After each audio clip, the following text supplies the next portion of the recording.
Hi viewers, இது Banu organic garden Tamil channel. நான் உங்கள் பானு. இன்றைக்கி கோவக்காய் அறுவடை பண்ணியிருக்கேன். நிறைய மணத்தக்காளி கீரைகள், புதினா எல்லாமே அறுவடை பண்ணியிருக்கேன். இந்த வீடியோவில் நம்ம அதை பார்க்கலாம். இந்த சம்மரில் என்னோடய தோட்டம் எப்படி இருக்குது அப்படின்னு பாருங்கள். கொஞ்சம் க்ளீன் பண்ணுற வேலை இருக்குது.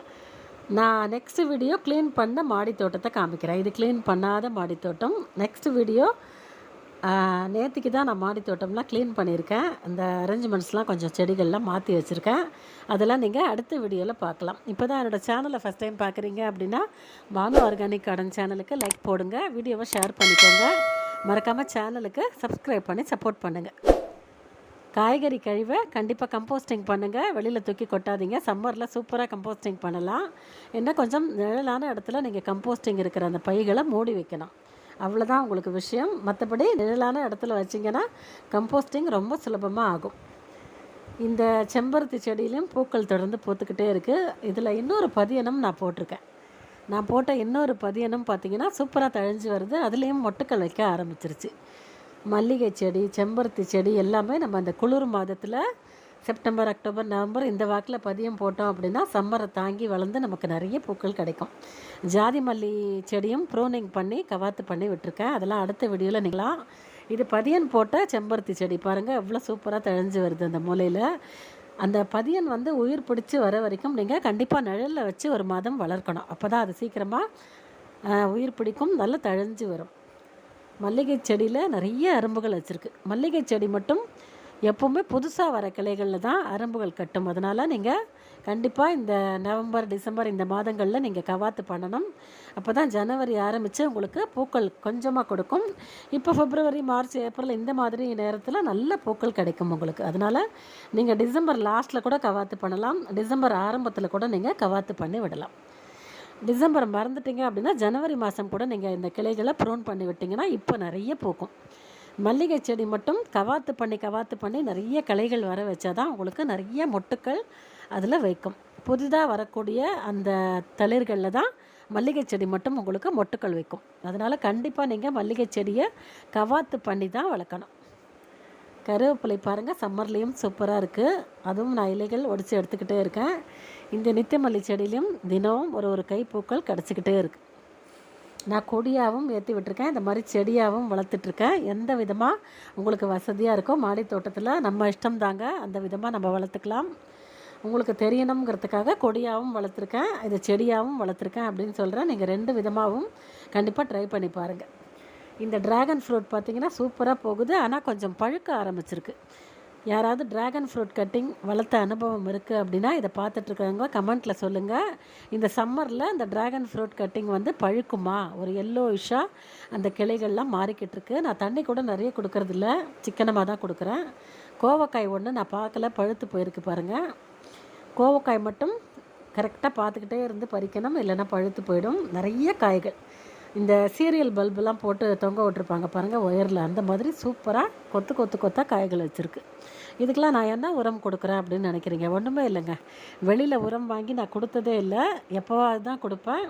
அதுவும் இப்போ கொடுத்து நிறைய நாட்கள் ஆகுது.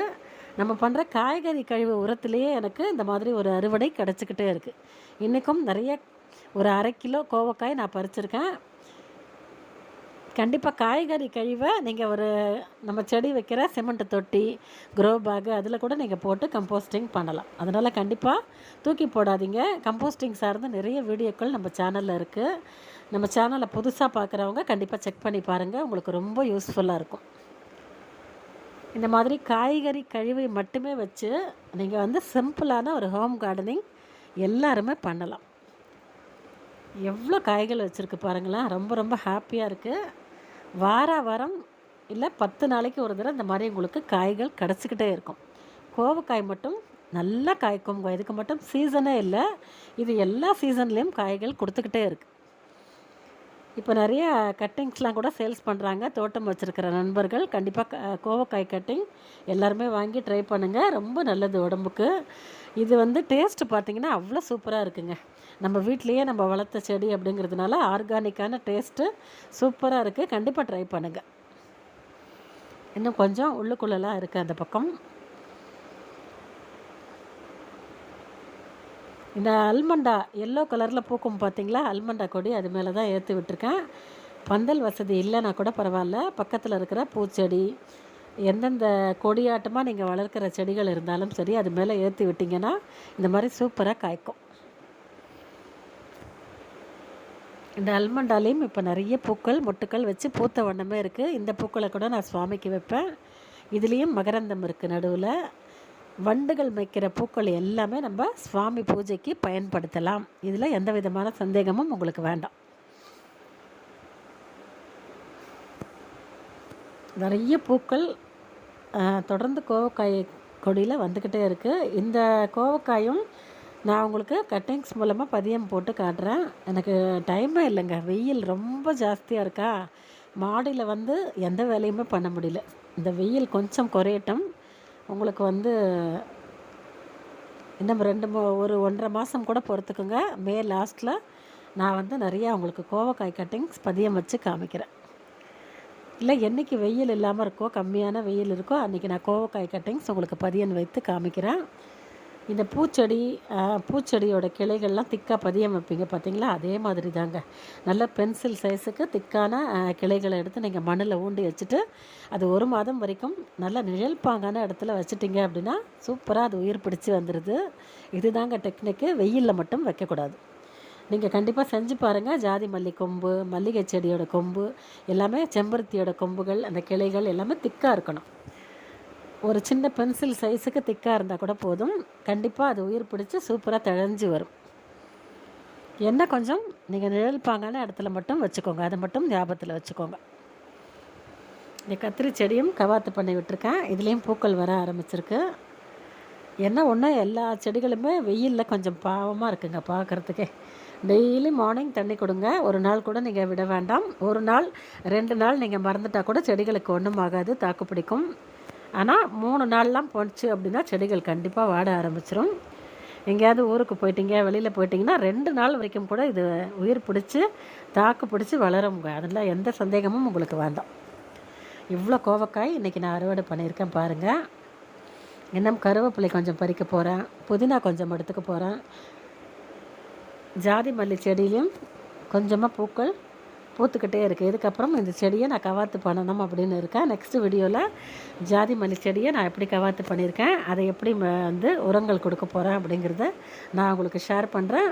நீங்கள் வந்து நம்ம சேனலை தொடர்ந்து வாட்ச் பண்ணிக்கிட்டே இருங்க.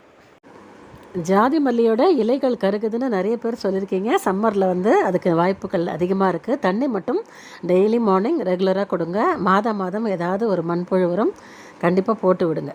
இந்த மாதிரி உர பராமரிப்பு, நீர் மேலாண்மை இதெல்லாம் நீங்கள் கரெக்டாக பண்ணிங்கன்னா செடிகள் வந்து பச்சை பசேல்னு நல்லா புத்துணர்ச்சியாக இருக்கும்.